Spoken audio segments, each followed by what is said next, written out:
It's so nice to meet you. I'm Cody Gonzalez. I'm a content creator from Great to Chile. meet you. Um, so great to meet you. First of all, congratulations on this movie. It's so refreshing to see different kinds of horror. And I feel like this movie is so unique in your interpretation, and it's amazing. So, congratulations. Thank you. Thank you. Thank you. I love the fact that we're getting a release in countries like Chile because I don't know a better time to be a horror fan. The international community of horror creators and fans now are so prolific. I mean, there's amazing horror films coming out of Chile. There's amazing horror films coming out of Brazil and Argentina, and countries all over the world. So the fact that a little small independent horror movie like Late Night with the Devil is going to get a good release in Chile, and that the horror fans there are going to get a chance to experience it, means a lot to me. Because obviously, sometimes the big studio movies will go there, but Yeah. it's rare that someone like this, a movie this small like this, is going to get a shot at finding its audience in a country where I know there's a huge population of fans for the horror. Yeah. Horror movies do great in Chile, so it's going to be amazing. And one of the things, to start with the first question that I had for you, is one of the things that I really loved about this movie is the found footage element of it. I think it's so interesting. And I know you're a huge fan of horror films. You kind of grew up watching them. So I wanted to ask you, as a fan of horror, what do you think it is about this particular type of film that works so well with the audience?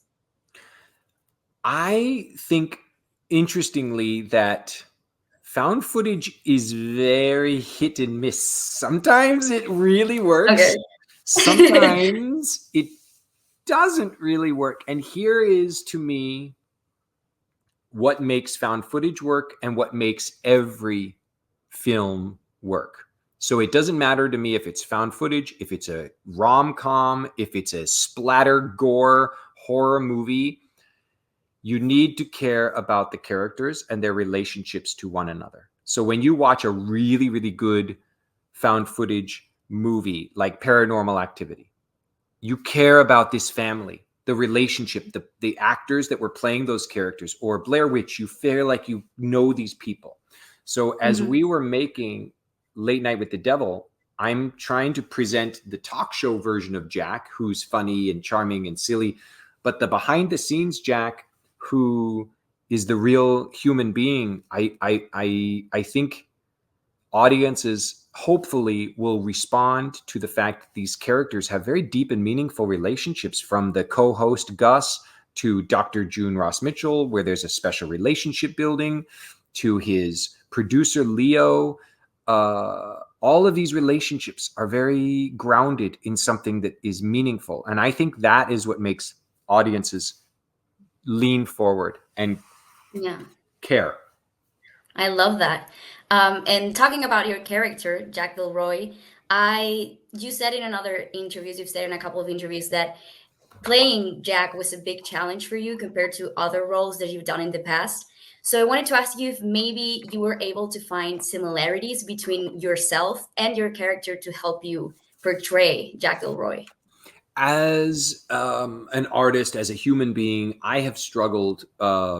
I'm 48 years old this year. I'm 22 years clean from drugs and alcohol. So addiction has been a big part of my journey. But that doesn't mean that just because I haven't used drugs or alcohol, that I haven't still struggled with addiction. And I think it's similar to the way that Jack has struggled with his addiction. Jack obviously drinks alcohol, but I think his biggest um, uh, fatal flaw is his addiction to work and workaholism, and this desire to find his identity and his validation for his purpose in the success that he seeks so desperately. That is Yeah. something I can relate to. I felt like for so much of my life, the value of me relies upon people loving my work, or for me succeeding and creating work that is meaningful.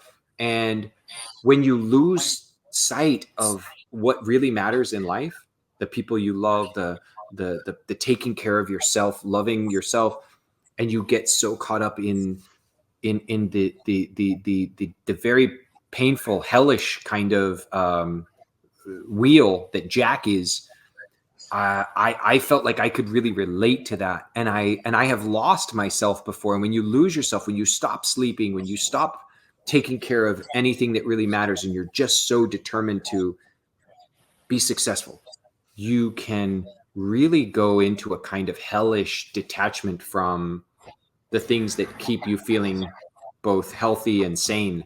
And so Yeah. that was the approach I took, and it Yeah. was something that meant a lot to me as an actor. Yeah, I can imagine. Thank you for your honesty. That's so nice. Going into my third question, I know that the whole filming process was very focused on authenticity. Now I can tell it was also focused on authenticity in the characters as well. But for the filming to actually make the audience feel like they were watching a 70s television talk show. So from the set design to the lighting and three cameras running at all times, how was this whole experience for you? Did it feel very different to the classic, big film soundstage?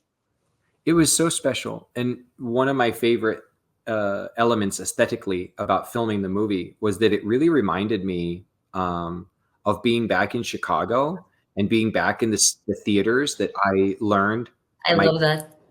So I would be in my dressing room, which was just a little room adjacent to the stage where we were shooting, getting in my costume and getting ready, and then walking into the set, and you're backstage getting ready to walk out on the set of Night Owls.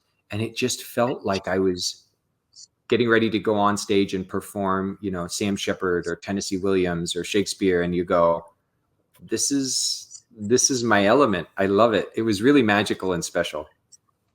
I love that. That's so great.